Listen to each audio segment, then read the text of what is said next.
आमरण अनशन पर बैठे विधायक चंद्रशेखर से मिलने मंगलवार सुबह उपमुख्यमंत्री मुकेश अग्निहोत्री आवाहदेवी चौक पहुंचे। मुकेश अग्निहोत्री के आश्वासन पर चंद्रशेखर ने अपना आमरण अनशन कुछ समय के लिए सस्पेंड कर दिया है। अनशन पर बैठे धर्मपुर विधायक चंद्रशेखर ने अपना आमरण अनशन सस्पेंड किया। प्रदेश के उपमुख्यमंत्री मुकेश अग्निहोत्री ने विधायक चंद्रशेखर को जूसपुर के विधायक चंद्रशेखर ने कहा कि यह आंदोलन सिर्फ सस्पेंड किया गया है, अगर कंपनी नहीं मानी तो इसे बड़े स्तर पर शुरू किया जाएगा। इस अनशन पर बैठे चंद्रशेखर ने दो टूक कहा कि मंगलवार सुबह धर्मपुर आई प्राकृतिक आपदा के कारण मेरा विधानसभा क्षेत्र के लोग बेहद पर प्रभावित हुए हैं, जिसके चलते अभी तक सस्पेंड किया गया है। इसे बंद नहीं किया। कंपनी ने कुछ मांगे मान ली, कुछ मांगे नहीं मानी है और इस यूनिट को बाहर निकलना बारे भी बात हुई है। उन्होंने कहा कि कंपनी का दावा है कि 85% कार्य पूरा हो चुका है, जबकि हमारा मानना है कि सिर्फ धरातल पर 15% कार्य हुआ है, जबकि 85% कार्य जो अभी शेष बचता है। मोर्च नहीं मानता है तो आंदोलन और उग्र किया जाएगा। कॉन्स्टिट्यूएंसी के इंटरेस्ट में और एक निर्णायक कदम उठाया। 5.5 किलो मुझे बताया गया डॉक्टरों के द्वारा कि इनका 5.5 किलो तो वजन ही गिर चुका है। तो ये अनशन जानलेवा साबित ना हो, तो इसलिए भी मेरा आपसे आग्रह है कि जब सरकार सारी चीज़ों को ध्यान में रखते हुए फैसला कर रही है और आपके कहे हुए मसलों को सेंटर से टेकअप भी कर रही है और जो अपने फैसले लेने के मामले हैं उसमें फैसले लिए जा रहे हैं, तो आप इस अनशन को स्थगित करें। मैं ये नहीं कहता कि आपका समाप्त कर दें, आपका ये इशू है, और लेकिन आप इस अनशन को स्थगित करें। हमने जो आपको विश्वास दिया है उसके मुताबिक सरकार कदम उठाएगी। क्लोजर होगा यूनिट का और उसके बाद इसमें कैसे कोऑर्डिनेशन होनी है वो हम तय कर लेंगे। तो और जो साथी इनके साथ अनशन पे बैठे हैं उनसे भी मेरा आग्रह रहेगा कि आप सब ने कॉन्स्टिट्यूएंसी के को ध्यान में रखते हुए एक बहुत ही जोखिम भरा कदम उठाया है। इसलिए सेहत आप लोगों की ठीक रहे और बात जो है आगे ना बढ़े और बिगड़ ना जाए स्वास्थ्य की दृष्टि से भी। तो मेरा ये आग्रह है कि आप इस आंदोलन को स्थगित करें। हम इसका ऑफिस निश्चित तौर पे बंद कर देंगे और उसके बाद हमारे तो बस अड्डे में बसों को ही 10 करोड़ रुपए का हमें नुकसान हो गया है। ये ऑपरेशन हमने कैसे चलाना है ये आज देखना पड़ेगा डिस्कशन करके। पानी का भी हमें देखना है।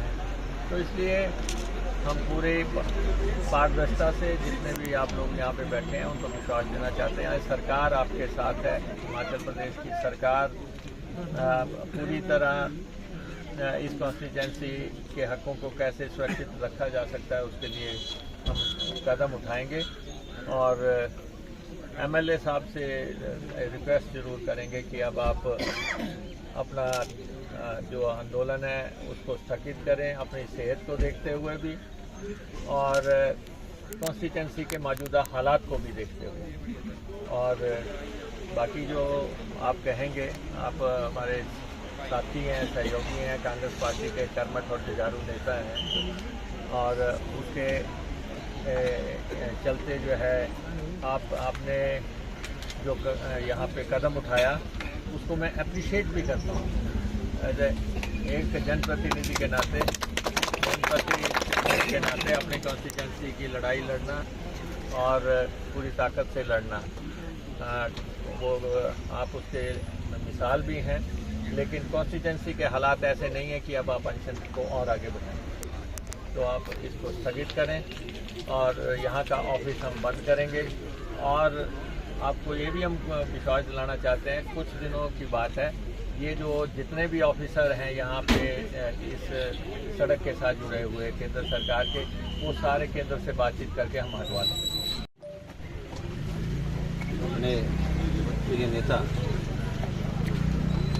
आदरणीय माननीय श्री मुकेश अग्निहोत्री जी हमारे प्रदेश के मुख्यमंत्री हैं और हर संकट के समय में न केवल जनता के प्रति बल्कि एक संवेदना के साथ जनता से सीधा जुड़ते हैं। और आज इस मेरे क्षेत्र पर पिछली रात्रि में जो 100 किलोमीटर कमला, टीरा, अवादेवी, चौथरा, सरकाघाट, होना, पिंगला और मंडप और जो जोगीखाड़ा तक का जो पानी अचानक से सोनखड्ड में उतर गया और यहाँ के क्षेत्रीय लोगों को मालूम है कि इस तरह की बादल फटना नुमे वाली घटना रात को घटी और उसका शिकार जहाँ माल का हुआ है। सबसे कीमती 2 महत्वपूर्ण जिंदगियाँ अभी तक मिसिंग है। एक लेखराज नाम का फार्मासिस्ट है और जो अपनी छोटी सी दुकान IPH के दफ्तर के साथ केमिस्ट की करते थे और रात को 1:30 बजे अपने घर से, क्योंकि वो RDO का काम भी करते थे डाकघर की, और वो निकले। उसका कैश उनको लगा कि मेरी दुकान पे 1.5-2 लाख रुपया, एक आम आदमी के लिए वो बहुत बड़ी रकम थी। और उसके संदर्भ में जो मुझे अपुष्ट खबर है, पुष्टि नहीं है, निकले और वो उस खड्ड में गाड़ी के समेत बहे हैं। और एक ट्रैवलर गया के लिए जा रही थी, आज वहीं के धर्मपुर के लोकल 20-22 लोगों को लेकर गया तीर्थ स्थल के लिए जा रही थी। तो डहर से एक नौजवान बलबीर उस गाड़ी को चला रहा था। तो वो गाड़ी में ही सोया था क्योंकि वो बाहर का व्यक्ति था। और ये घटना जो घटी है ये 10 साल के बाद घटी है। खड्ड ने अपना तट तोड़ा है और बस स्टैंड के साथ लगते हुए पूरे इलाके को घेरा है। आप अंदाजा लगाइए, हमारे कांग्रेस पार्टी का दफ्तर लगभग 12 फीट का हाइट का, उसके पूरा का पूरा पानी उसके अंदर घुस गया। स्कूल बड़ी मुश्किल से, साई का स्कूल है, सरस्वती विद्या मंदिर है, इवन भारतीय जनता पार्टी का दफ्तर है, DSP कार्यालय है, हमारी फॉरेस्ट की नर्सरी है, 33 KV है। इसके अलावा लगभग 70 दुकानें हैं, 25 गाड़ियां हैं, छोटी गाड़ियां, 20 बसें हैं और बस स्टैंड है। बस स्टैंड का पेट्रोल पंप है जो पूरी तरह से अभी तक की सूचना के मुताबिक खत्म हो चुका है। ये एक अप्रत्याशित घटनाक्रम रात में घटा है और मैं आभारी हूँ माननीय उप मुख्यमंत्री जी का कि 7 बजे ही इनका जैसी पौ फटी है, इन्होंने मुझे फ़ोन किया कि ये खबर सुन रहे हैं और बड़ी पीड़ादायक है।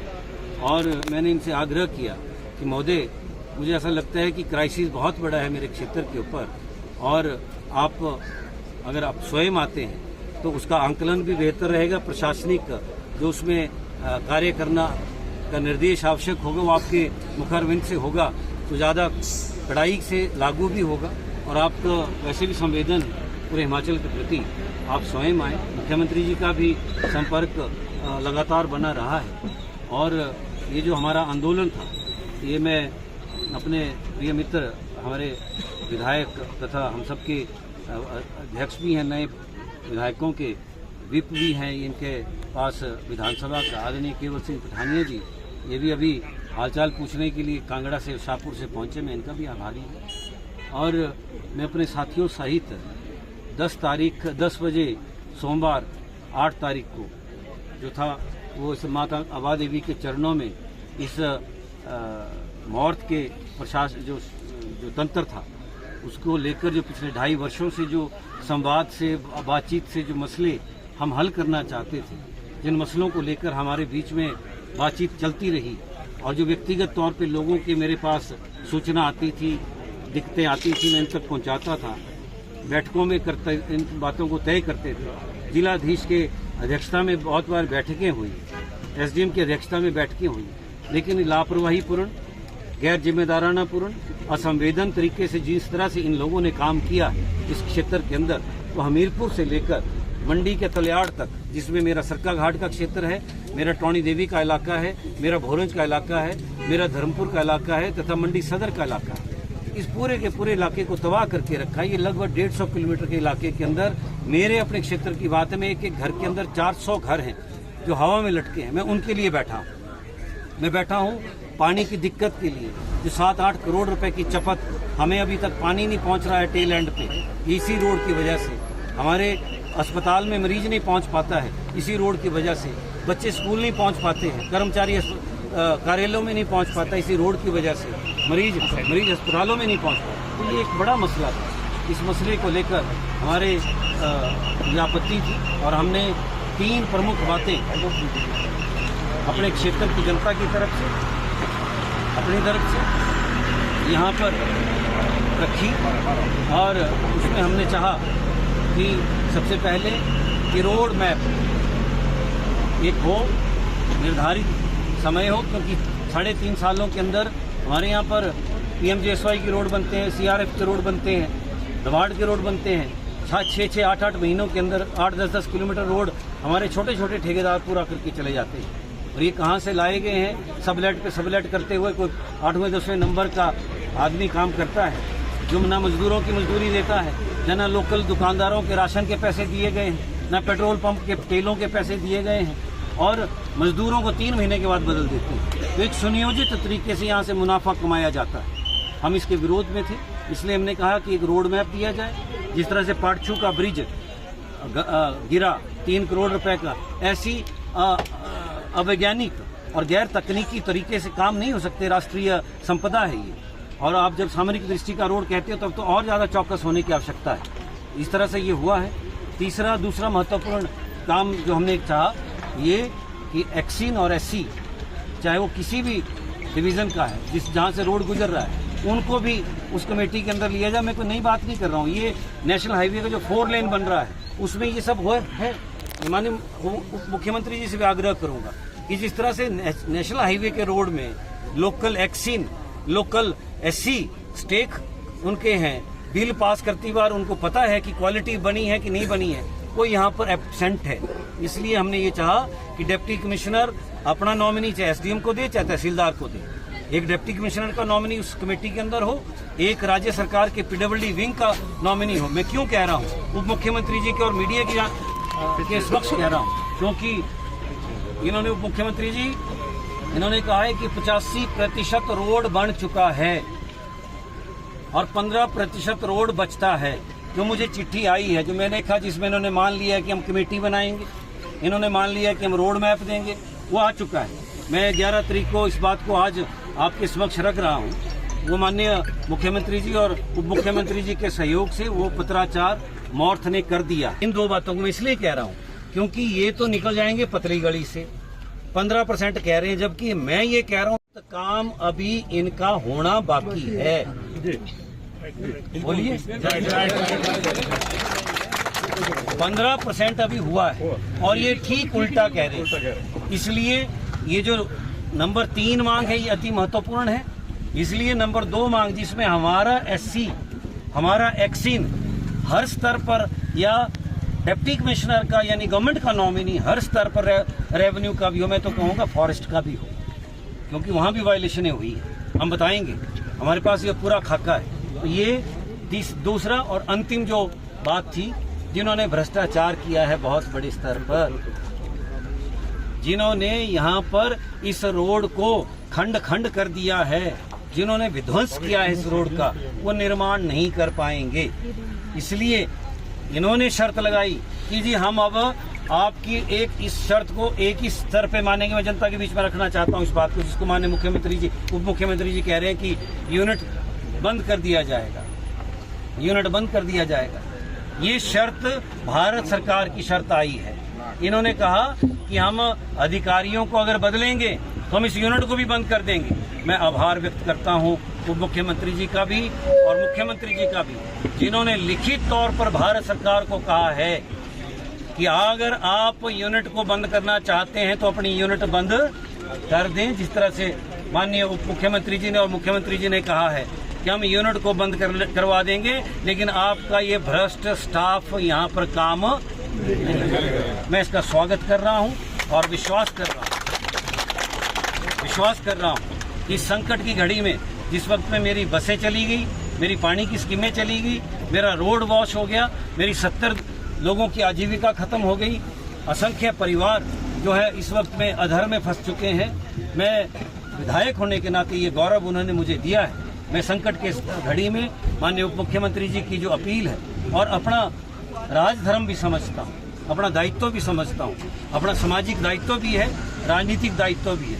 इस मुश्किल घड़ी में अगर हिमाचल प्रदेश सरकार मेरे साथ कंधे से कंधा मिलाकर खड़ी है, निश्चित तौर पे मैं अपनी जनता के आशीर्वाद से इस संकट की घड़ी से भी हम पार पाएंगे। और ये जो कंपनी है, ये जो मॉर्थ है, इन्होंने जो 2 वायदे लिखित तौर पे किए हैं और 1 वायदा मेरे मुख्यमंत्री और उप मुख्यमंत्री जी ने लिखित तौर पे भारत सरकार को भेजा है अनुमोदन के लिए कि आप अगर इनकी ट्रांसफर नहीं करोगे तो यूनिट बंद करने की अगर बात आती है तो आप यूनिट भी बंद कर दीजिए। मैं इसी आश्वासन के ऊपर आप सबका बहुत बहुत आभार रहा है। आप सब ने मेरा बहुत साथ दिया है और वजन सचमुच ही 5.5 किलो कम हुआ है और भी बहुत सी खामियां जो मेडिकल तौर पे आई हैं मैं उससे पार पाऊंगा। माता का आशीर्वाद है, माता रानी का आशीर्वाद है, माँ बाप का आशीर्वाद है, मेरी जनता का आशीर्वाद है, मेरे नेताओं का बर्दाश्त मेरे सिर के ऊपर है, मेरे सहयोगियों का साथ है। और इस लड़ाई को मैं फिर कह रहा हूँ, मैं सस्पेंड कर रहा हूँ। जिस तरह से माननीय उप मुख्यमंत्री जी ने कहा, मैं अपनी लड़ाई को सस्पेंड कर रहा हूँ, खत्म नहीं कर रहा हूँ।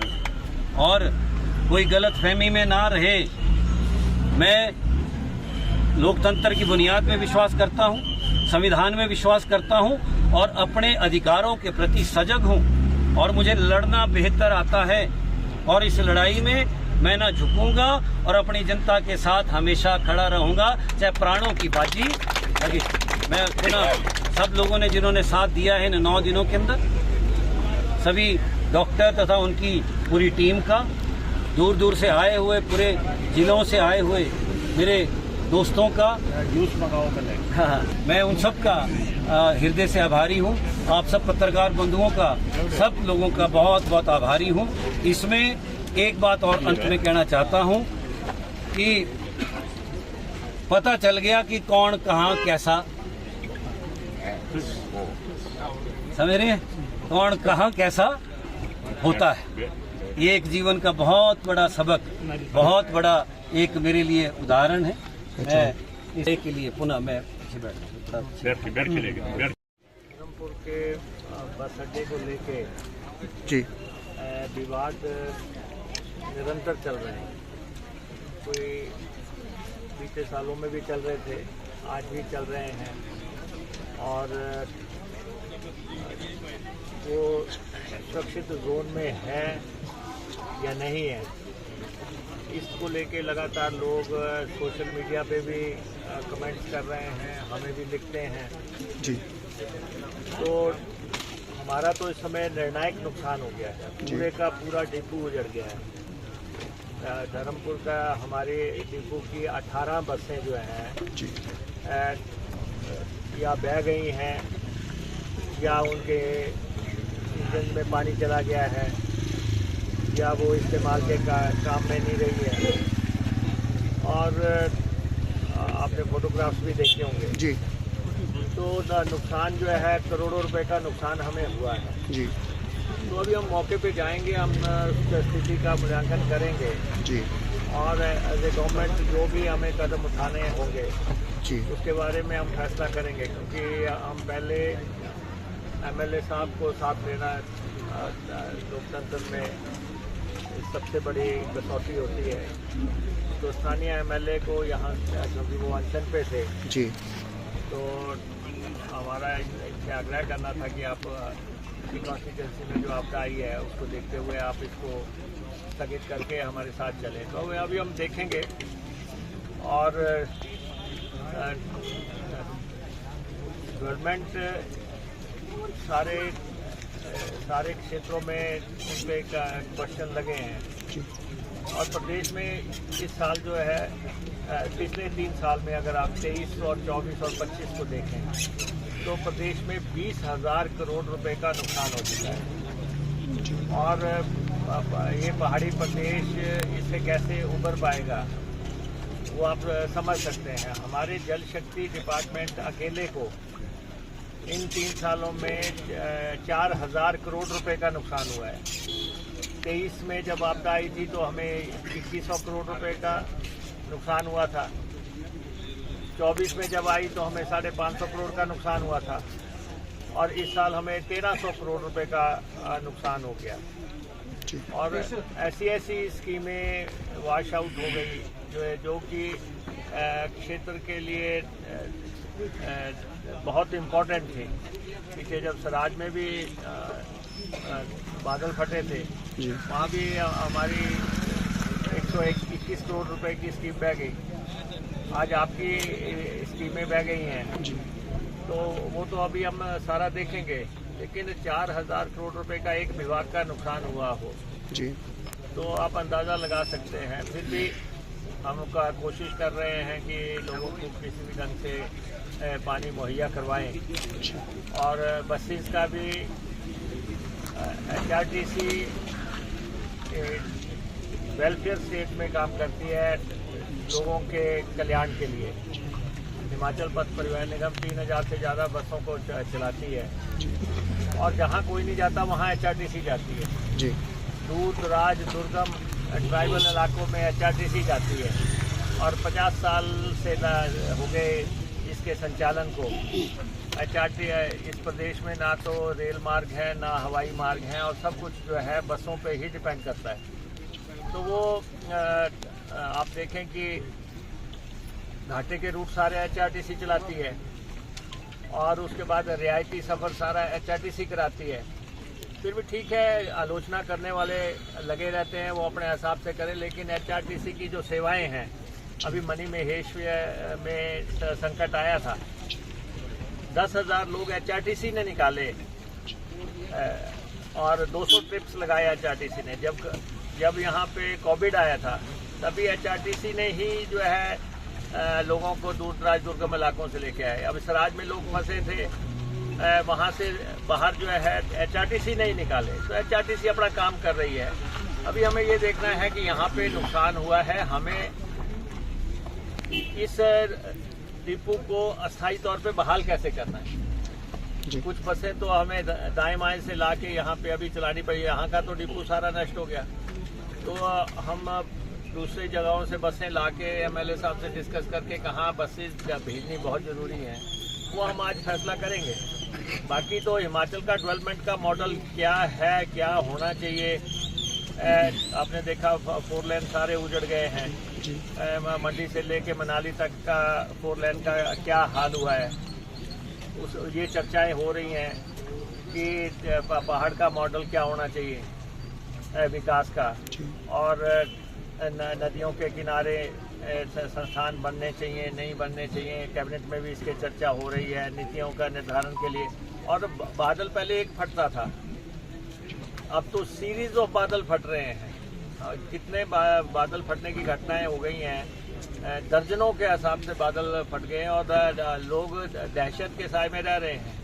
ऐसे में सरकार जो अपने रिसोर्सेज है सरकार उससे मदद करने की कोशिश कर रही है। जो पैसा हमारे पास अवेलेबल है, हम केंद्र से भी कह रहे हैं कि हिमाचल को जो नुकसान हुआ है आप हमारी मदद करें। प्रधानमंत्री भी आए थे, उनको भी हमने ये कहा कि जो पैसा देने की आप घोषणा कर रहे हैं वो आप हमें एक मुश्त हमारी ट्रेजरी में डालें ताकि हम उसको आगे लोगों में बांट सकें। अगर स्कीम स्पेसिफिक देंगे तो अब 22 का पैसा जो है अब 25 में आने की बात हुई है और आना अब शुरू होगा। तो मौके पे समय पे अगर मदद नहीं मिली तो उसका कोई फ़ायदा नहीं होगा। तो इसलिए हम केंद्र से भी आग्रह कर रहे हैं, जो हमारे पास रिसोर्सेज है वो भी हम अपनी जनता पे लगा रहे हैं। तो एक प्रयास है, तो अभी जो कॉन्स्टिट्यूंसी का नुकसान हुआ है उसका हम मूल्यांकन करेंगे। उससे पहले हम अपने छोटे भाई को मुस्कुरा के और अपने दोस्त मेरे सहयोगी केवल सिंह जी का इस संकट के समय में जब मेरे क्षेत्र में संकट एक नए रूप में आ गया, मैं बहुत आभारी हूँ। और ये मेरे नेता हैं, सर्वमान्य नेता हैं, हमारे माननीय मुख्यमंत्री जी के साथ मिलकर ये चर्चा हो चुकी है और एक मेरे पास इनका ये मौत का पत्राचार 11 तारीख का आया है, जिसमें इन्होंने मूल तौर पर प्राथमिकता के तौर पर हमारी 2 महत्वपूर्ण मांगों को माना है और तीसरी रिमूवल ऑफ स्टाफ जो है वो शर्तिया थी, वो हिमाचल गवर्नमेंट को तय करना था। मैं पुनः माननीय कृषि का, माननीय मुख्यमंत्री जी का, समस्त कैबिनेट का आभारी हूँ कि हिमाचल प्रदेश सरकार ने जो केंद्र ने शर्त लगाई थी उसको पूरी तरह से अक्षरश मान लिया कि तुम अगर ये शर्त लगा रहे हो तो ये शर्त भी हमें मंजूर है, पर हमें ये जो भुसड़ी पाए हुए अधिकारी हैं ये हमें यहाँ पर नहीं चाहिए। अन्यथा अगले राउंड में जिस तरह से मैंने कहा है, नॉन कॉर्पोरेशन असहयोग आंदोलन सत्याग्रह के साथ ही जुड़ा हुआ है, जो महात्मा गांधी हमें बता के गए हैं, वही सत्याग्रह के बाद असहयोग आंदोलन में अपने क्षेत्र के अंदर शुरुआत उसकी करूंगा अपने साथियों के साथ मिलकर, और कंपनी को उनकी मनमानी करने की इजाजत किसी भी कीमत पर अब नहीं दी जाएगी। यही कहना चाहता हूँ। मैं एक नारा लगाऊंगा, आप सबने उसका जवाब दिया। आवा देवी की जय, माता आवा देवी की जय, अपने अपने कुल गुरुओं की जय, बाबा कमलैया की जय, बाबा कमलैया की जय, कांग्रेस पार्टी जिंदाबाद।